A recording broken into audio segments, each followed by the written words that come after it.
Bonjour, chers élèves. Bienvenue dans ce cours de français qui porte aujourd'hui sur l'étude de quelques romans de la littérature africaine. Et ce cours vous sera présenté et développé par M.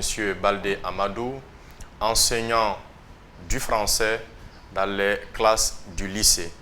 Aujourd'hui, nous allons développer nos idées autour de cette thématique intitulée « Étude de quelques romans de la littérature africaine ». Alors, pour cela, nous avons choisi deux romans, non des moindres, de la littérature africaine pour une explication. Le premier, il est intitulé « L'enfant noir », publié en 1953 par l'écrivain guinéen du nom de Camara Laye. Le second roman est intitulé « L'aventure ambiguë », publié en 1961 aux éditions Julliard par l'écrivain sénégalais Cheikh Hamidou Kane. Alors, ce que vous devez retenir tout d'abord, chers élèves, c'est que la compréhension du programme de français niveau 11e année, toute option confondue, dépend également de la connaissance que vous aurez des romans inscrits dans ce programme. Après l'enseignement des techniques de l'expression et l'enseignement portant sur la littérature orale et écrite africaine, il est donc primordial pour vous, voire indispensable, de maîtriser également ou d'avoir la connaissance d'un certain nombre de romans inscrits dans le programme de français niveau 11e année. Alors, parmi ces romans qui sont clés, disons, dans le programme de français 11e année, vous avez le roman intitulé « L'enfant noir ». Alors, le roman « L'enfant noir » est publié en 1953 par l'écrivain guinéen Camara Laye. Alors, nous allons aborder un peu quelques aspects essentiels de ce roman en question, mais bien avant, parlons un peu de l'auteur. L'auteur, c'est Camara Laye, comme nous l'avons dit, un écrivain guinéen né en 1928 à Kouroussa, où il fréquentera l'école primaire et après, il transférera à Conakry pour poursuivre ses études. Et de Conakry, il ira à Paris, capitale française, pour poursuivre ses études supérieures et il sortira des instituts de l'école polytechnique pour, après se spécialiser dans des métiers, de mécanique et d'électronique. Mais ce qui est beaucoup plus intéressant pour nous ici, c'est sa qualité d'écrivain, puisqu'il a écrit un roman. Il a écrit, une œuvre, donc qui ne relève pas de sa formation de technicien supérieur. Ici, cela relève de sa qualité d'homme de lettres. Alors, L'enfant noir, c'est une œuvre autobiographique. Camara Laye raconte ici son enfance dans sa ville natale qui est Kouroussa et les réalités qui ont marqué son existence, autrement son enfance dans cette ville. Alors, pourquoi nous disons que c'est un roman autobiographique? C'est parce que l'auteur, en quelque sorte, s'inspire des faits et gestes qui ont marqué son existence pour écrire ce roman. Alors, le roman, là, est publié à une époque, ça c'est la parenthèse qu'il faut retenir, à une époque où les intellectuels africains de l'époque se préoccupaient davantage de critiquer le système colonial afin d'aboutir à son éradication complète sur le sol africain.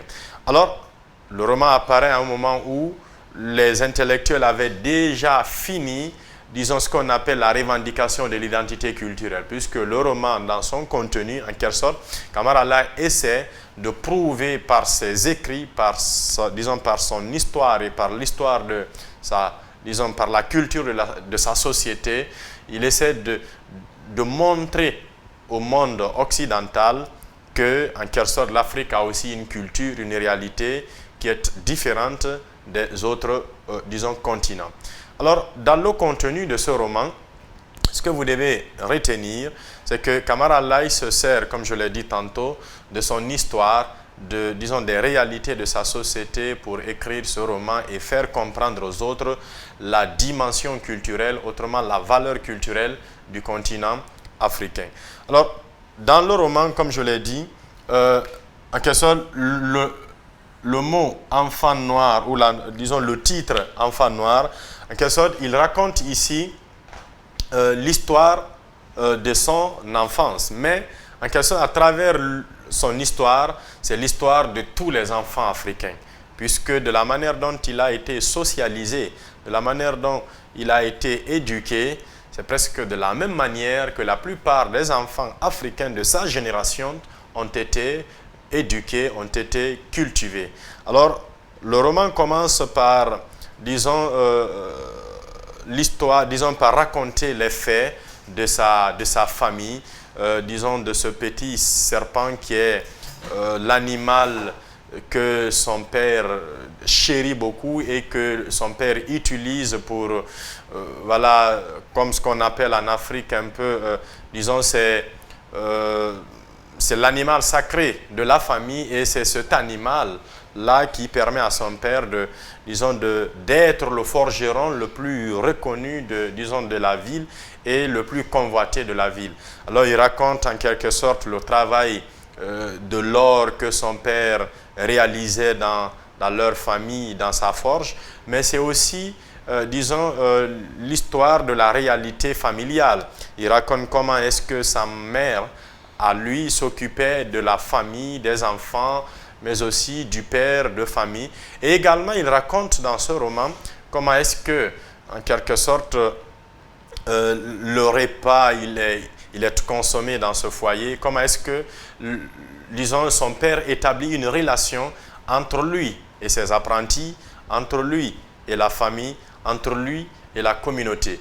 Alors, il y a tout un ensemble, disons, de réalités culturelles et traditionnelles africaines qui sont développées. Il n'y a pas que cela. En quelque sorte, le roman aussi raconte, en quelque sorte, l'étape de la transition de l'adolescence vers la jeunesse du héros qui est, disons, l'enfant noir. En quelque sorte, il raconte un peu l'étape d'initiation, autrement appelée la circoncision, comment est-ce que, voilà, il a subi cette étape et comment est-ce qu'il est devenu homme. Et vous savez, l'Afrique, en quelque sorte, une fois qu'on passe cette étape, nous devenons, disons, une autre personne parce qu'en quelque sorte, la responsabilité va augmenter, elle va changer. Au-delà de ça, également, Kamara Allah raconte comment est-ce que son père était fréquenté par, disons, des clients, par des femmes qui venaient, voilà, pour commander des bijoux pour des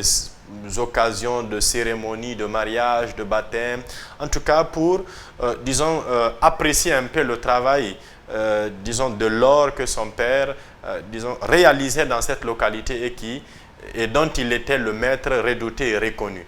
Au-delà de ça également, l'enfant noir, pour généraliser, en quelque sorte, raconte toute une réalité, toute une vie, toute une histoire de l'auteur ou du héros. Et au-delà de ça également, il y a que le roman L'enfant noir, l'auteur ne raconte pas que les réalités de sa ville natale, Kouroussa. Après, également, toujours dans le roman, il raconte un peu son départ vers, disons, vers la capitale pour poursuivre ses études à l'école polytechnique de Conakry. En ce moment, en quelque sorte, il devait quitter ses parents à l'âge de 15 ans pour venir résider chez son oncle Mamadou afin de poursuivre ses études, disons, secondaires.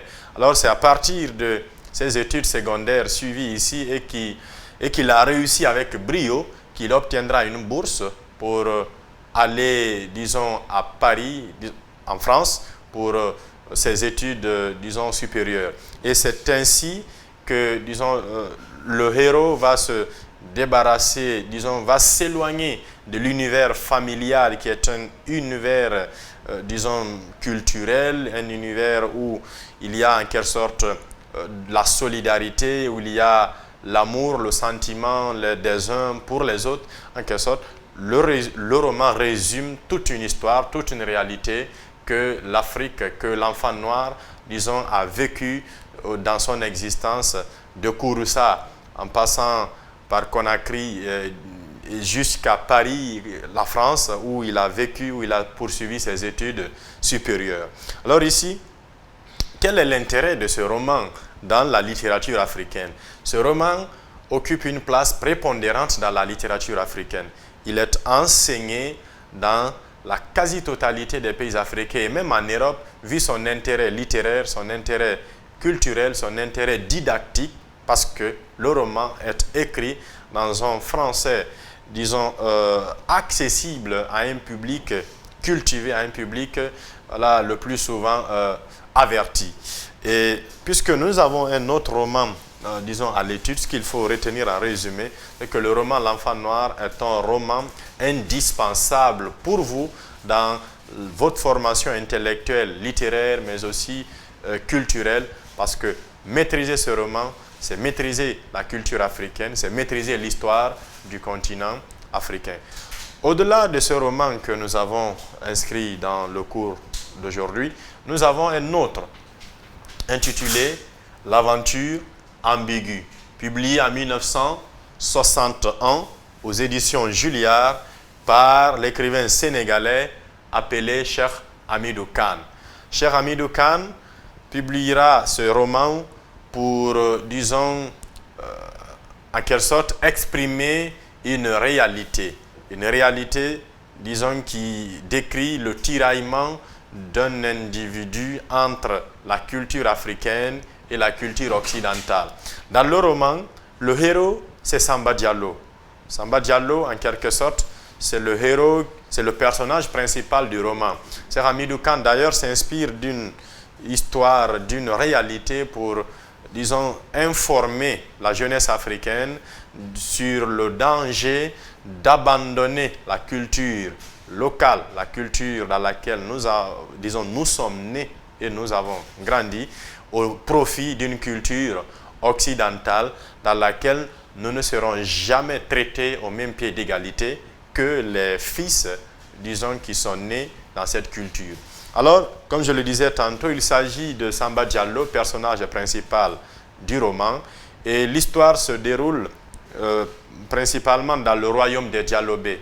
Le royaume des Dialobé est un royaume là, qui a été occupé par les colons, et leur occupation, l'occupation de ce royaume par les colons, en quelque sorte, a coïncidé également à l'implantation de l'école étrangère. Et Samba Diallo, qui était jeune à l'époque et qui n'étudiait qu'à l'école coranique, de sorte il avait un maître du nom de Tierno, et Samba Diallo était dans cette école coranique l'élève le plus apprécié, l'élève le plus aimé par le maître, parce qu'il avait une maîtrise parfaite du Coran, et donc c'était celui-là qui devait assurer la relève du maître.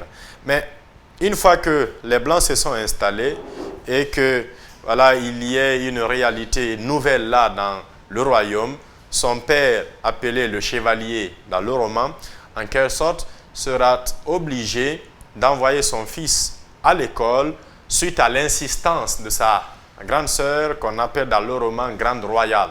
Alors celle-ci parviendra à convaincre son frère, qui est le roi appelé chevalier, à envoyer les enfants à l'école pour qu'ils apprennent, selon ses dires, à vaincre sans avoir raison. Parce qu'en quelque sorte, les Blancs sont venus s'installer dans leur royaume et les ont conquis, les ont dominés sans avoir raison. Alors il faudrait donc que les Africains acceptent, les habitants du royaume de Dialobé acceptent d'envoyer leurs enfants à l'école étrangère pour qu'ils apprennent la science et la technique afin, au retour, de redonner la liberté perdue aux habitants du royaume de Dialobé. Alors Samba Diallo part à l'école étrangère. Là-bas, il se noue d'amitié avec voilà, des jeunes Africains et même blancs, surtout, disons, un jeune, disons, blanc du nom de Jean de la Croix, en quelque sorte. Il va lier une amitié avec ce dernier et cette amitié continuera jusque sur les bancs de l'université. Parce que Samba Diallo, fervent élève de l'école coranique, également fervent élève de l'école étrangère, obtiendra une bourse pour aller poursuivre ses études supérieures en France. Alors là, il se retrouve à l'université de Sorbonne, dans le département de philosophie, où il doit suivre une formation en philosophie. Alors Samba Diallo suivra cette formation et au cours de son séjour également en France, il va avoir de nouvelles connaissances, chez les Blancs, mais aussi chez les Noirs. En tout cas, Samba Diallo est dans un nouveau monde. Samba Diallo n'est plus dans son monde africain où tout est traditionnel, où tout est lié à la culture et à la tradition africaine. Alors Samba Diallo y étudiera et après ses études, Samba Diallo va y rester, mais à un moment, il recevra une lettre de la part de son père, l'informant du décès de son maître, Tierno. Alors, il devait rentrer au pays pour rendre visite à la famille et se saluer avec toutes ses connaissances et en même temps aller rendre hommage à son maître décédé. Samba Diallo rentrera au pays. Il sera conduit au cimetière par le remplaçant du maître appelé dans le roman Le Fou. Celui-ci lui demandera de prier pour son maître, celui-là qui lui a donné le savoir, islamique et coranique. Mais Samba Diallo, son séjour en Europe, lui a complètement transformé parce qu'il n'avait plus la maîtrise, du Coran qu'il avait avant son départ pour l'Europe. Samba Diallo, devant la tombe de son maître, est incapable de prier pour ce dernier, prier pour le repos de son âme. Le fou, ne pouvant pas supporter, cette réalité qui est celle de voir Samba Diallo, le fervent élève du maître Tierno, le plus aimé du maître Tierno, être incapable de prier pour lui, le fou va se servir d'un poignard pour poignarder Samba Diallo. Et c'est ainsi que Samba Diallo, sanguinolent, va tomber dans une sorte de monologue et dans un regret d'avoir abandonné la culture africaine au profit de la culture occidentale. Ici, en quelque sorte, comme son nom l'indique, il s'agit de vous faire un résumé, n'est-ce pas, du contenu du roman en question. Et qu'est-ce que le roman évoque en tant que, comme réalité ou comme conseil? En quelque sorte, le roman pose le problème du conflit qu'il y a entre la civilisation africaine et la civilisation occidentale par rapport aux individus qui, en quelque sorte, se déplacent pour l'Occident ou même qui restent ici, mais qui profitent de cette civilisation, mais parfois de manière négative. Ça veut dire quoi? Qu'un individu, quelle qu'en soit la réalité nouvelle dans laquelle il se trouve, il ne doit pas oublier d'où il vient et ce qu'il doit faire pour rester lui-même. Alors, Cheikh Hamidou Kane, ce roman est également un roman indispensable dans la littérature africaine et qu'il faudra nécessairement maîtriser et comprendre. Je vous conseille la lecture de ces deux romans, L'Enfant Noir de Kamara Lai, L'Aventure ambiguë de Cheikh Hamidou Kane. Ce n'est pas d'ailleurs que les deux là, mais puisque c'est ceux-là que nous avons étudiés aujourd'hui, je vous conseille de les chercher, de les lire intégralement, puisqu'aujourd'hui, nous n'avons pu que faire un résumé du contenu de chacun de ces romans. Alors, chers élèves, arrivés à ce point de notre explication, je vous remercie pour votre aimable attention et je vous promets de vous retrouver pour un prochain cours. Merci.